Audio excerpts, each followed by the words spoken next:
Los analistas dicen que esta ofensiva le está costando muchas vidas a Rusia. Y están usando lo que Se habría llamado trituración de carne. tácticas. El número de combatientes rusos identificados muertos en el frente en Ucrania alcanzó los 70.000. Moscú sigue utilizando las llamadas tácticas de trituradora de carne para intentar desgastar a las fuerzas ucranianas. Nuestro conteo solo considera muertes reportadas públicamente, por lo que la cifra real es mucho mayor. Las fuerzas rusas están siendo diezmadas en el frente actualmente. Y sinceramente, llamarlo una picadora de carne ni siquiera se acerca a lo horrible que se ha vuelto la situación. Las tropas ucranianas están retomando tácticas despiadadas de la época romana. Métodos muy brutales. Fueron diseñadas para detener cargas de caballería, pero las adaptaron para contrarrestar las oleadas de infantería rusa. Y los resultados son simplemente devastadores. Por cada soldado ucraniano que se pierde, aproximadamente 66 soldados rusos están siendo masacrados. Durante meses, Rusia ha atacado sin pausa el bastión ucraniano de Limán, una ciudad estratégica que buscaban capturar urgentemente. Pero a pesar de gastar miles de soldados, tanques y montañas de proyectiles de artillería, no han logrado ningún avance significativo. Porque la ruta principal hacia Limán pasa por el río Jerebrets. Y aunque lograron cruzar tropas hace meses, esas tropas se quedaron atascadas.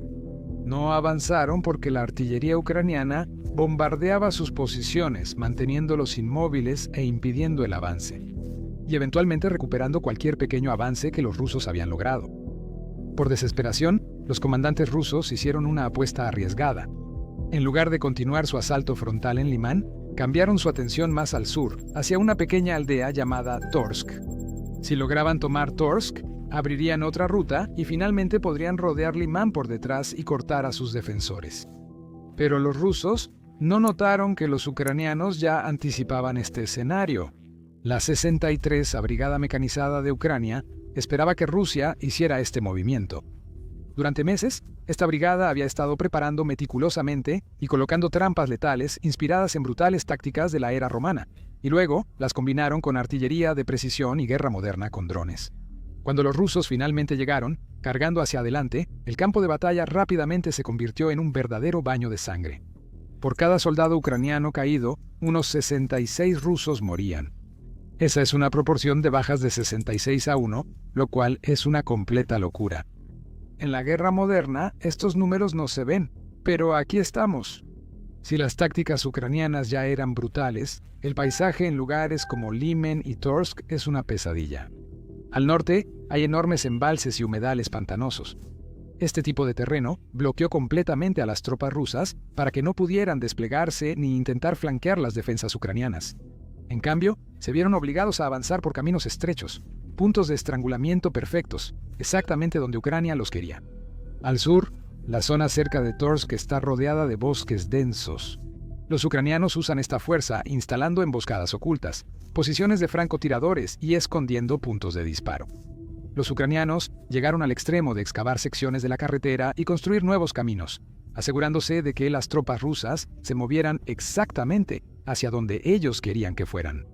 Con solo mirar el terreno alrededor de Torsk, cualquiera con un poco de sentido de campo de batalla podría haber visto que esto era una trampa mortal. Estas tácticas están cambiando las reglas de la guerra moderna. Y si crees que más personas deberían ver cómo lo están haciendo Ucrania y por qué Rusia no puede detenerlo, dale like y suscríbete.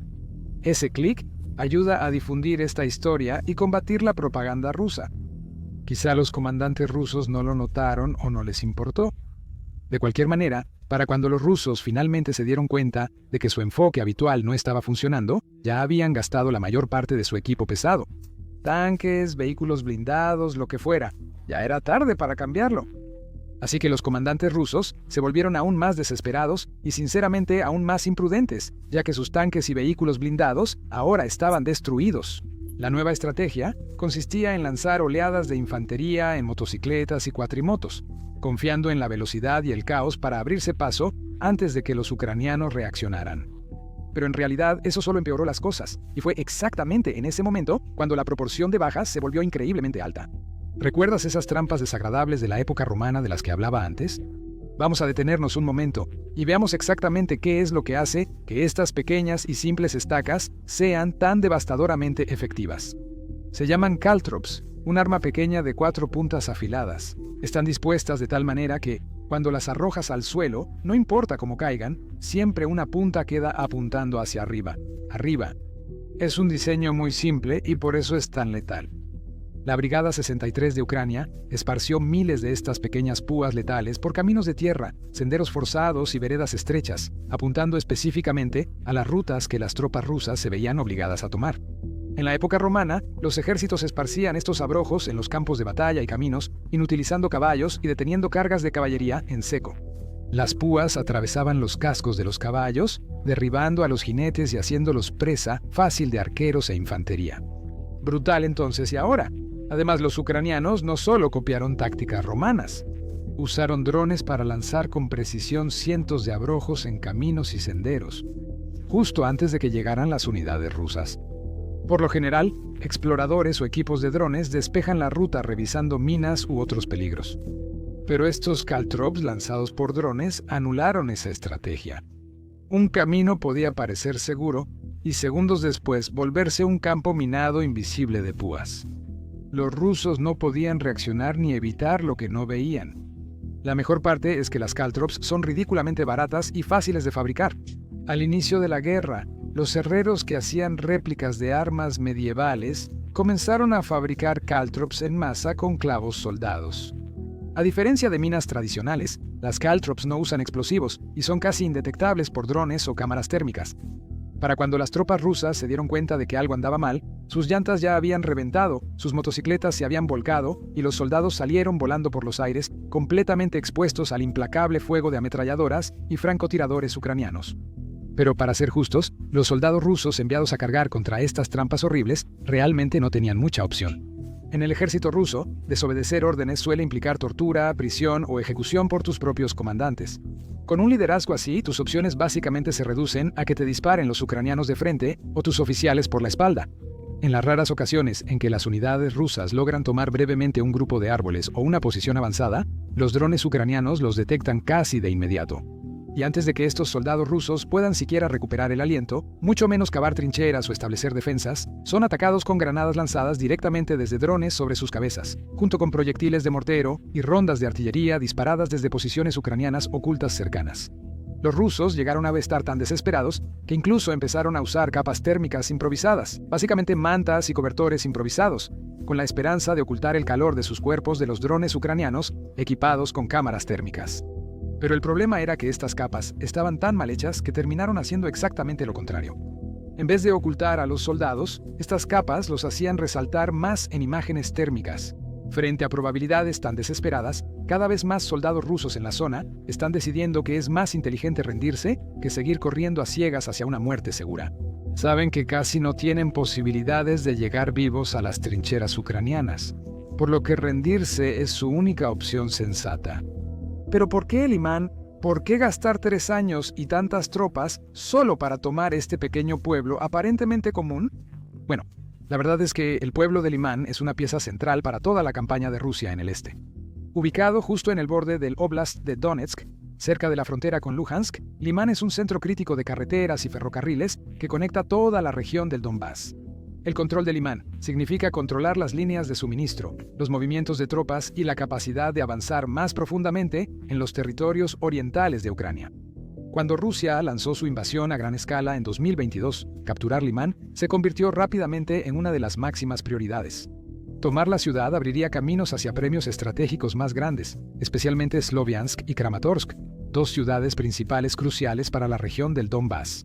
Limán, al estar junto a este río, permite que quien la controle domine cruces fluviales clave, obteniendo ventajas defensivas y logísticas importantes. Las fuerzas rusas capturaron Limán en mayo de 2022, pero esa victoria fue breve. Meses después, las fuerzas ucranianas contraatacaron, rodearon la guarnición rusa y retomaron la ciudad el 1 de octubre de 2022. Esa derrota fue una gran vergüenza para Rusia, especialmente porque ocurrió pocos días después de que Putin declarara la anexión de Donetsk, incluyendo Limán, como territorio ruso. Desde entonces, los rusos buscan recuperarla, ansiosos por redimir sus pérdidas y reabrir la puerta a Donbass. Esta importancia estratégica es también la razón por la que las tropas ucranianas están haciendo todo lo posible para mantener el control del pueblo. Pero las caltrops no son el único truco antiguo que Ucrania ha tomado de la historia. Los soldados ucranianos han llenado zonas con trampas explosivas clásicas, como granadas con cables trampa y minas ocultas. Son tácticas de guerra estilo guerrilla como en Vietnam. De hecho, muchos de los métodos improvisados que estamos viendo hoy en los campos de batalla de Ucrania son ecos de trucos utilizados hace décadas o incluso siglos, pero ahora han sido actualizados, refinados y hechos aún más mortales con un toque moderno. Por ejemplo, durante la guerra de Vietnam en la década de 1960, los guerrilleros del Viet Cong se enfrentaron a un poder de fuego estadounidense abrumador. En vez de enfrentarse a Estados Unidos, usaron trampas ingeniosas y simples como las estacas Punji. Estas eran estacas de bambú afiladas ocultas en fosas o cuidadosamente camufladas a lo largo de los senderos. Peor aún, solían untar las estacas con tierra, veneno o suciedad provocando infecciones graves. A veces atravesaban los pies o piernas de soldados estadounidenses. Como los abrojos que Ucrania usa hoy, las estacas Punji eran muy baratas y no necesitaban tecnología avanzada. Sin embargo, fueron cerca del 2% de las heridas de combate de Estados Unidos. Al combinarse con otras trampas y explosivos ocultos, causaron casi el 15% de las bajas estadounidenses en Vietnam. El objetivo principal no siempre era matar, sino más bien herir, ralentizar y desmoralizar a las tropas enemigas. Un soldado herido solía necesitar ayuda de 2 o más compañeros para salir del campo, lo que sacaba a varios combatientes de la batalla por una sola lesión. Muy pronto, los soldados estadounidenses se volvieron extremadamente cautelosos al salirse de los caminos despejados, sabiendo que el suelo mismo podía ocultar pinchos o minas escondidas esperando para explotar. Los abrojos de Ucrania están teniendo exactamente el mismo efecto psicológico en las tropas rusas hoy en día. Otro buen ejemplo es la guerra soviético-afgana en los 80. En aquel entonces, los combatientes muyahidines afganos dependían frecuentemente de la guerra de guerrillas tradicional para desgastar y frustrar al enorme ejército soviético. En vez de pelear en campo abierto, emboscaban en pasos montañosos, similar a lo que Ucrania hace hoy en zonas boscosas.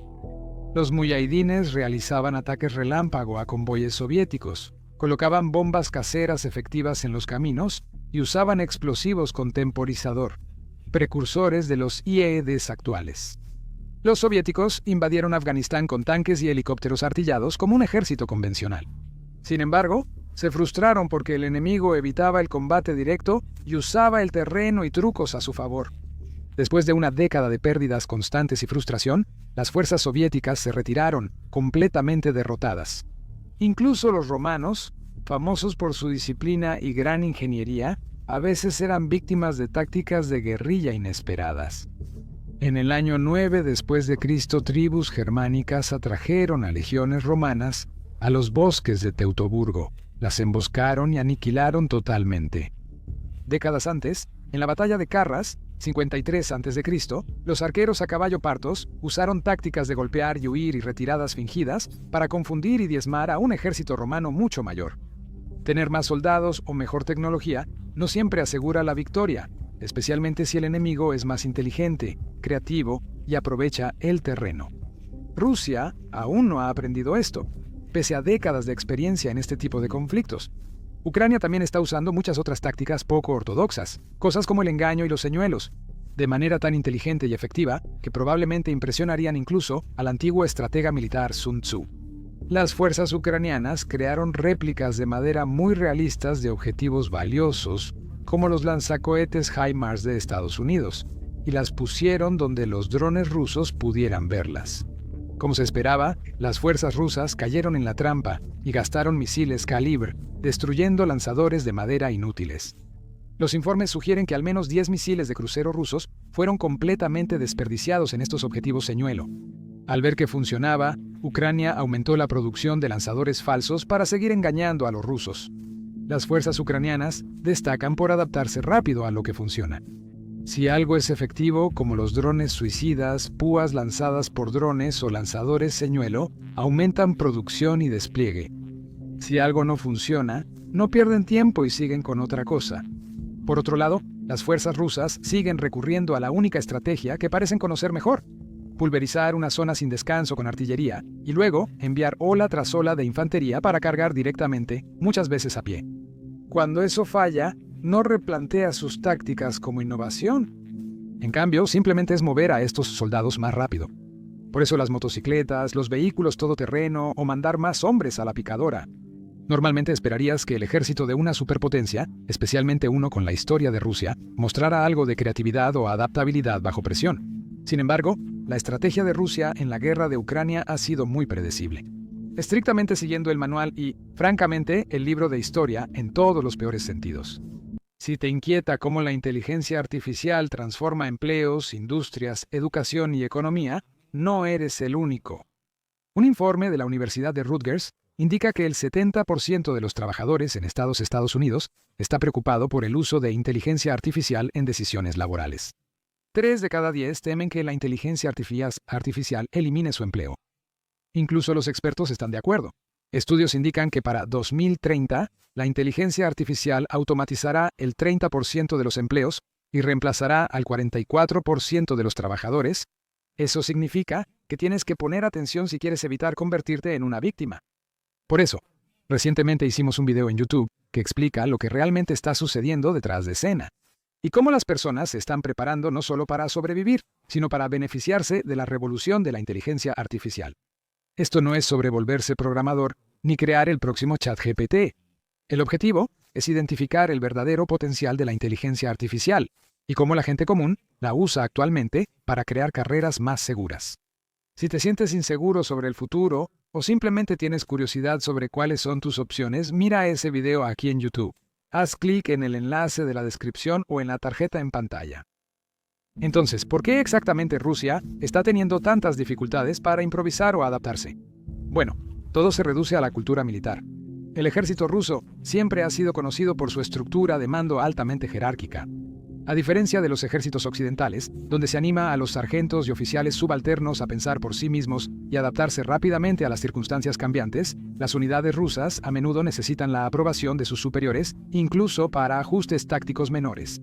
Si sucede algo inesperado, digamos que eres un soldado ruso cuyo convoy de repente se encuentra con miles de pequeñas púas invisibles esparcidas por todo el camino. Tu instinto sería retroceder, buscar una ruta segura o enviar exploradores antes de avanzar. Instintivamente harías lo que fuera para sobrevivir, pero en el ejército ruso normalmente no puedes. En vez de eso, esperas instrucciones de alguien superior. Cuando llegan esas órdenes, tu unidad ya sufrió pérdidas graves. Otro gran problema es que la mentalidad militar rusa siempre ha valorado la cantidad y la fuerza bruta por encima de las tácticas inteligentes o la destreza. Hasta 1912, el Estado Mayor del Ejército Imperial Ruso solo enseñaba 2 maniobras: avanzar y retirarse. Y a menudo simplemente agrupaban tropas en columnas densas para cargar directamente contra las líneas enemigas. Aunque sufrían muchas bajas por la artillería, los comandantes soviéticos en la Segunda Guerra Mundial solían vencer a los alemanes por su superioridad numérica, aceptando grandes pérdidas. Esta mentalidad de fuerza bruta sigue vigente hoy. Basta ver cómo Rusia luchó por capturar Bakhmut. Tras 9 meses brutales y decenas de miles de vidas perdidas, capturaron solo esta ciudad. Esto ocurre en muchos otros puntos estratégicos de Ucrania. No todas las batallas tienen la proporción extrema de bajas de 66-1 como en Torsk. Incluso proporciones de 10-1 o 5-1 siguen siendo devastadoras. La verdad es que, en la guerra, el bando atacante casi siempre sufre más bajas que los defensores. Así es como funciona el combate. Los estrategas militares saben que se recomienda tener 3 atacantes por cada defensor para poder romper líneas enemigas. Para asegurar el éxito, la proporción recomendada aumenta a 4-1 o más.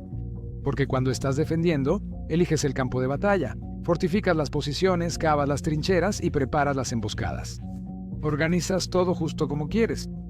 Mientras tanto, los atacantes tienen que avanzar por terreno abierto, a menudo completamente expuestos y vulnerables, caminando directamente hacia el fuego enemigo. Por eso mismo, atacar con éxito requiere una planificación excepcional, una estrategia cuidadosa y una improvisación constante en el terreno. Cada movimiento debe ser calculado. Todo ataque, avance o reconocimiento necesita un propósito claro. Pero los comandantes rusos simplemente no habían estado haciendo nada de esto. Por eso los resultados son, previsiblemente, horribles. No importa cuán grande sea tu ejército, perder 5, 10 o decenas de soldados por cada baja enemiga es insostenible. Eventualmente, números así acabarán por desangrar a tus fuerzas. a menos que Rusia descubra cómo contrarrestar las defensas creativas y adaptativas de Ucrania, ya sea innovando realmente con nuevas tácticas o desplegando una fuerza abrumadora. Han logrado mucho, pero ahora enfrentan la culminación. Ese es el punto donde un ejército ya no puede avanzar y termina luchando solo por mantener su territorio. Ya lo ha ganado porque su fuerza de combate ha sido brutalmente desgastada.